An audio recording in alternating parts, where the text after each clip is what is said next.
Bonjour Christian Mille, vous êtes donc directeur scientifique de l'INRA, qui est devenu récemment, je crois, INRA E.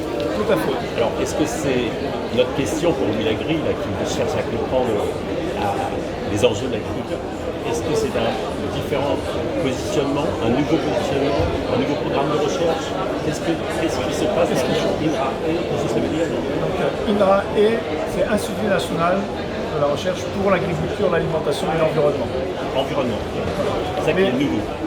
En fait, l'environnement, on avait déjà, au sein d'INRA, on avait les trois piliers, agriculture, alimentation, environnement, et on a gardé les trois piliers. La fusion, elle est entre INRA et IRSTEA, donné INRAE au 1er janvier 2020. En fait, est à la fois une occasion de poursuivre et de renforcer.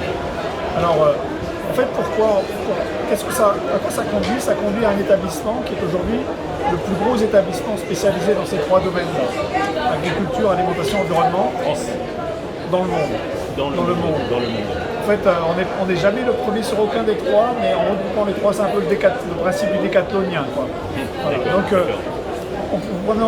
ce qu'on appelle un institut spécialisé sur agriculture, alimentation, environnement, on est le plus gros. Et donc ça en fait, ça a plusieurs incidences. Le premier, c'est que, comme on est plus gros, on a un champ d'activité qui s'est élargi. Et par exemple, un renforcement sur la partie agricole, sur la partie agriculture, on a plus de capacité de ce fait-là. On a une capacité forte en robotique, en calcul numérique, en capteur, en digital. Et donc ça va nous amener à renforcer la dimension agroéquipement et robotique. Sur la partie alimentation, on va avoir un renforcement en particulier sur les côtés méthanisation et usage, production non alimentaire. Et puis sur la partie environnement, on a un gros pôle eau, donc on va créer un département sur l'eau, dans lequel il y a à la fois l'eau comme ressource de production, l'eau comme bien public et l'eau comme source de risque, donc avec la gestion des barrages et la gestion des risques d'inondation. Donc en gros, d'une certaine façon, une continuité, mais un renforcement de quelques piliers dans cette continuité. Mais aussi, il y a une forme de prise de conscience qu'on avait déjà, mais qu'on réaffirme davantage, de affirmer clairement des ambitions, une forme d'ambition transformante de l'institution. Voilà, donc en gros, excusez-moi, je suis peut-être un peu mégalo, mais quelle est la capacité qu'on a à transformer le monde? Donc comment la production de connaissances peut parce qu'elle est source d'innovation, parce qu'elle est source d'innovation biotechnique, organisationnelle, réglementaire, comment elle peut conduire à des changements importants. Les grands défis que l'on a et qui marquent notre feuille de route, c'est la sécurité alimentaire mondiale, comment on contribue à ça, et comment on peut la décliner dans les différents continents en prenant en compte les problématiques de transition alimentaire. Donc la sécurité alimentaire mondiale, c'est à la fois une problématique de reçu, de disponibilité, de mise à disposition, mais c'est aussi une problématique de qui sont les personnes qui mangent et qu'est-ce qu'elles mangent et où elles sont localisées. Premier grand bloc autour de la sécurité alimentaire mondiale. Deuxième grande dimension, c'est toutes les problématiques qui sont liées au changement climatique. Le changement climatique, c'est l'agriculture est à la fois impactée par le changement climatique, elle est une source de changement climatique parce que vous prenez l'agriculture européenne, c'est 3% du PIB, c'est 20% des gaz à effet de serre, donc il y a une forme de responsabilité. Et puis elle est une partie de la solution. Une partie de la solution parce qu'elle va pouvoir réduire très vite ses émissions si elle est capable d'identifier et de pointer. Et donc on sait que par exemple on a un énorme défi autour de l'azote, parce que le protoxyde d'azote, c'est plus de 56% des gaz à effet de serre émis par l'agriculture, et donc c'est un engrais, et donc on doit réfléchir le bouclage de ce cycle-là. Mais c'est aussi un endroit où on peut capturer du carbone dans les sols, sous réserve d'un certain nombre de modes de conduite, et que ce ne soit pas un stockage trop temporaire. Donc ça c'est le deuxième grand défi. Le troisième grand défi, c'est tout ce qui va tourner autour de la qualité de l'environnement, donc la qualité de l'eau, la qualité de l'air, et un défi que l'on veut mettre, une dimension que l'on veut mettre beaucoup plus en avant, c'est la dimension liée à la biodiversité. La biodiversité disparaît dans le monde, l'IPBES a fait un rapport au mois de mai l'année dernière qui le démontre clairement. Alors en Europe, quand on dit ça, on dit qu'on n'a pas eu d'éléphants qui ont disparu. Non, mais quand vous regardez en masse l'effondrement des populations d'insectes, l'Europe a perdu dans les zones protégées 70%, 75% de la biomasse d'insectes en 30 ans. C'est un effondrement. Vous avez la même question si vous ne mesurez pas par la biomasse, mais par la diversité des chaînes trophiques.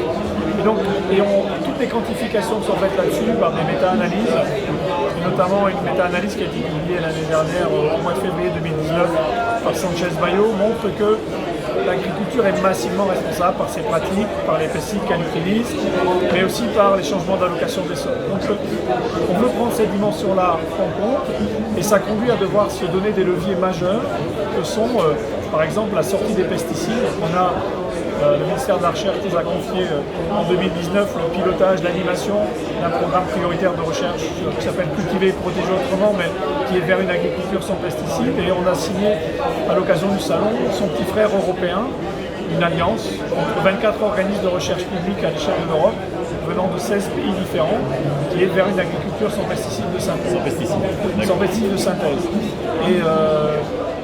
Quand on lit le texte de l'engagement, c'est sans pesticides de synthèse et sans pesticides ayant un impact significatif sur l'environnement et la santé. Parce que c'est une forme de domination. Donc on a ces grands chapitres-là. Et puis après, on a eu une réflexion, et ça va vous intéresser, sur quel est le périmètre de l'action d'INRAE. INRA et IRSTEA, séparément, avaient un champ d'action sur la France et l'Europe. Et le partenariat qu'on avait à l'international était essentiellement avec des gros laboratoires, des grosses équipes de recherche, d'organismes puissants, donc plutôt dans les pays développés, États-Unis, Canada, un effort très fort sur la Chine, l'Inde. Et on va continuer, on va renforcer ça. On veut vraiment avoir une force dans le partenariat international avec des laboratoires internationaux associés. Un gros effort qui est fait sur la Chine et sur l'Inde, la Chine étant la puissance scientifique montante. Et donc c'est important pour nous de travailler avec ces gens-là. On a besoin de ça pour être sur les frontières. Et on veut aussi, en termes de périmètre, renforcer notre travail avec le sud de la Méditerranée. Donc l'Afrique, le Maghreb et le Machrek, mais aussi l'Afrique noire. Et pour faire ça, en fait, on travaille avec le CIRAD. Le CIRAD étant un organisme de recherche français qui était traditionnellement sur l'outre-mer, pas sur l'outre-mer et sur l'ensemble hors France métropolitaine. Et donc on travaille ce partenariat avec eux.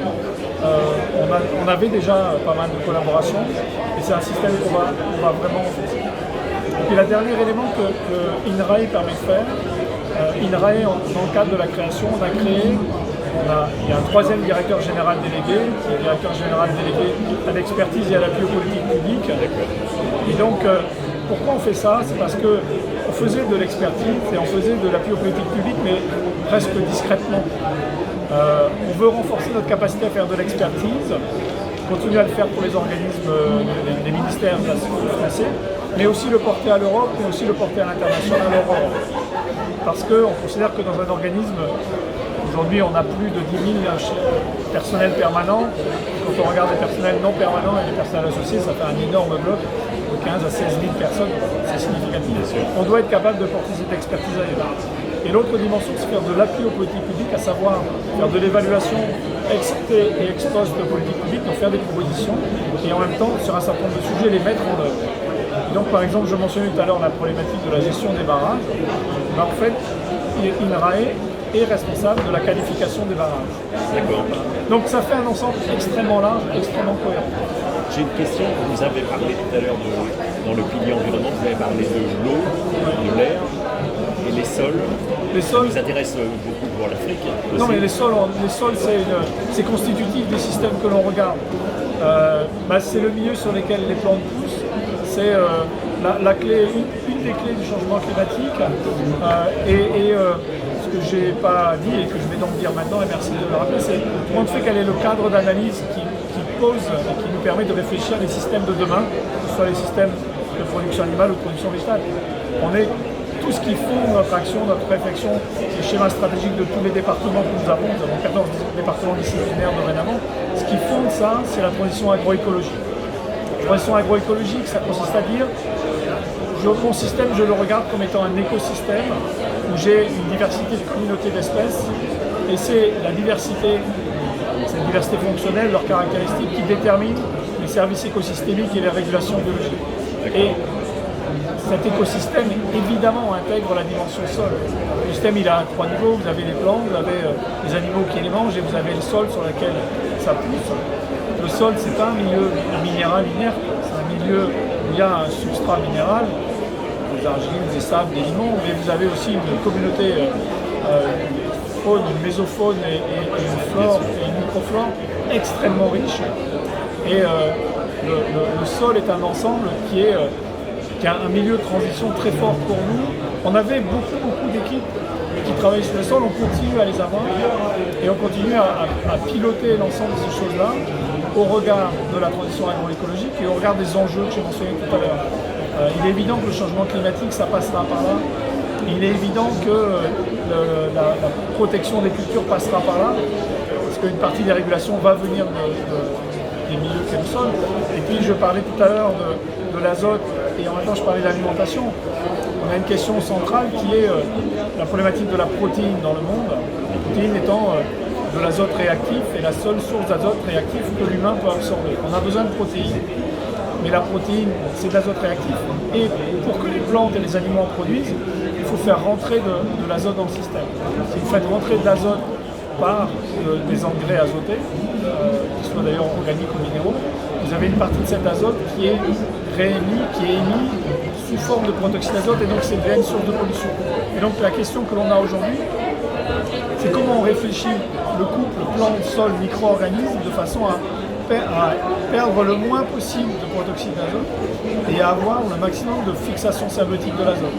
Et la fixation symbiotique, elle se passe dans le sol. Donc le sol, c'est un peu le fermenteur dans lequel tout ça se conjugue. Donc, ce que je vous raconte là est peut-être un peu compliqué ou un peu confus, mais en fait c'est un peu une ode à la complexité qu'on est en train de chanter. C'est ça qu'on comprend bien dans la démonstration, c'est le début. On a produit beaucoup, il faut produire encore plus et beaucoup mieux. Il faut produire encore plus, il faut produire beaucoup mieux, et ça passera par des systèmes complexes. C'est-à-dire que quand on vient nous voir, et juste avant vous, j'avais une interview de journaliste qui disait mais on enlève le glyphosate, qu'est-ce qu'on met à la place? En fait, c'est une forme de une façon de penser un peu ancienne, qui est j'ai une recette, il faut que la recette elle marche partout.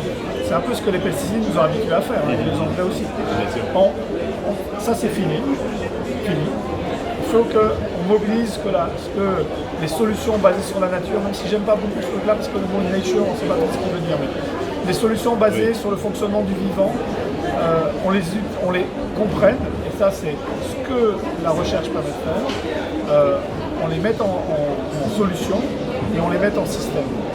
Et de fait, ce que ça peut, la crainte ou l'élément un peu, quand on explique ça, qui génère une aversion au risque ou une aversion chez les agriculteurs, c'est de dire oh là, mais c'est compliqué.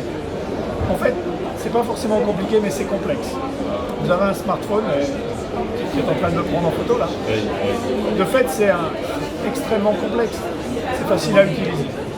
Et la question qui est posée à l'agriculture, au conseil, à la formation, c'est comment des systèmes complexes deviennent maîtrisables, maîtrisés. Et de fait, ça passera par le fait que les innovations auront intégré ça, que la formation permettra d'enseigner ça. Juste avant vous, j'étais avec un concours pour des élèves du lycée agricole. C'est juste génial en fait comment ils abordent la complexité là où il y a 15 ans, en fait, ça aurait été rejeté. Ça passe par le conseil. Et en France, on a un défi sur la réforme du conseil. Vous avez peut-être suivi ça dans les cadres des lois en cours. Et dans tous les pays du monde, le conseil est un véritable défi. Sur l'Afrique, la mise en place des systèmes de conseil, leur mise en adéquation est essentielle. En fait, pourquoi il y a un défi? C'est parce que quand on parle d'agroécologie, au-delà de la complexité, ce que l'on fait, c'est qu'on cherche à mobiliser ce que le milieu nous donne. Vous parliez du sol, ce que le sol permet de faire. Ce qui veut dire que quand vous avez écrit ça, vous prenez pour vous, et donc c'est acquis, le fait que vous augmentez la dépendance aux productions locales. Et donc là où une recette marchait partout, là, non, vous devez réfléchir localement. À l'adapter. Donc il faut la précision, mais surtout comment je prends différentes composantes et je les mets en adéquation avec le milieu où je suis. Et donc ça demande un effort aux agriculteurs, ça demandera un effort au conseil. Comment on arrive à faire ça? Comment on arrive à avoir un accompagnement individuel? Et dans les logiques qu'on en a connues sur les dernières décennies, sur la façon dont le conseil règle aux agriculteurs, on a beaucoup incarné ça dans des outils d'aide à la décision. Les outils d'aide à la décision, quand ils sont juste envoyés aux agriculteurs comme ça, avec le résultat brut, on a mesuré ça sur les usages de phytosanitaires, ils ont plutôt tendance, alors qu'ils doivent maîtriser et avoir un conseil permettant en théorie de réduire l'usage, en fait ils sont au contraire, ils sont plutôt anxiogènes. Parce qu'en fait l'agriculteur il dit oula, si je dois traiter c'est qu'il y a une maladie quelque part donc je vais y aller. Et là où ça commence effectivement, où on utilise l'OAD pour ce qu'il est, c'est quand l'outil d'aide à la décision est accompagné par un conseil collectif ou par un conseil individuel. Ce à quoi? Alors vous allez dire pourquoi? C'est pas parce qu'on force l'agriculteur à suivre ce que dit l'outil d'aide à la décision, c'est parce qu'il y a une partie de son aversion au risque, de sa charge mentale, qui est prise en charge par le conseil. Et c'est ça en fait la fonction première du conseil. Et donc il y a, dans cette logique de complexité, dans cette logique d'augmentation de la dépendance aux conditions locales, il faut penser plus globalement le système. Vous pourriez aussi me dire, mais qu'on fait, potentiellement ça peut conduire, parce que vous aurez, on augmente la complexité, donc c'est un peu plus difficile pour l'agriculteur, et puis potentiellement, je ne sais pas s'il perd quelque chose, mais ça peut peut-être être un peu plus onéreux à produire. Et de fait, ce qu'on fait en sorte, c'est qu'il continue à produire, mais il rend des services environnementaux. C'est comment l'aval des chaînes de transformation, mais aussi à l'offre des consommateurs, comment elle est capable de prendre en charge cette diversité qui va être produite. Donc il faudra une évolution des industries agroalimentaires. Et le consommateur, il faudra qu'il y ait un consentement à payer. Et donc, c'est pas le cas au sud de la Méditerranée et en Afrique, mais en Europe, aujourd'hui, on consacre entre 11 et 12% de son revenu à s'alimenter. Si vous vouliez reconnaître un service environnemental, mais faut-il l'augmenter de beaucoup? Non. En fait, amusez-vous à faire le calcul de je produis du blé pour faire des baguettes, j'ai une pratique nouvelle qui augmente le coût de production de 50 € par hectare, et c'est rare qu'on arrive à ce niveau-là, et vous essayez de transférer ça au prix de la baguette. En fait, vous devez mettre un troisième chiffre après la virgule. Donc la question, elle est plutôt comment on organise le transfert du signal, comment on organise la traçabilité. C'est ça la question de la traçabilité. Et la traçabilité, on a la chance aujourd'hui avec les outils digitaux de pouvoir organiser une traçabilité. Et derrière la traçabilité, ce que vous avez, la traçabilité c'est juste le consommateur qui veut quelque chose et l'agriculteur qui l'a fait et j'accepte de le rémunérer. Plus largement, ce qui est posé aujourd'hui à la société française, à la société européenne et plus largement aux sociétés du monde, c'est du compte fait quel est le nouveau contrat social autour de l'agriculture et de l'alimentation. Nous, en Europe, on a encore un contrat social qui date des années 50. Il fallait assurer l'autosuffisance alimentaire au prix le plus bas. De fait, les agriculteurs, ils ont fait le job. Mais ça s'est fait avec un coût environnemental. Le contrat de demain, c'est assurer la sécurité alimentaire mondiale et assurer la qualité de l'environnement pour la génération d'après. Il va falloir qu'il soit rémunéré. Et quand vous passez un contrat, il y a toujours ce que vous devez faire et la façon dont vous le rémunérez. Très bien, bah écoutez, merci beaucoup pour ces éclairages. Avec grand plaisir. Sur la nouvelle étape de l'INRAE. Voilà. Avec grand plaisir.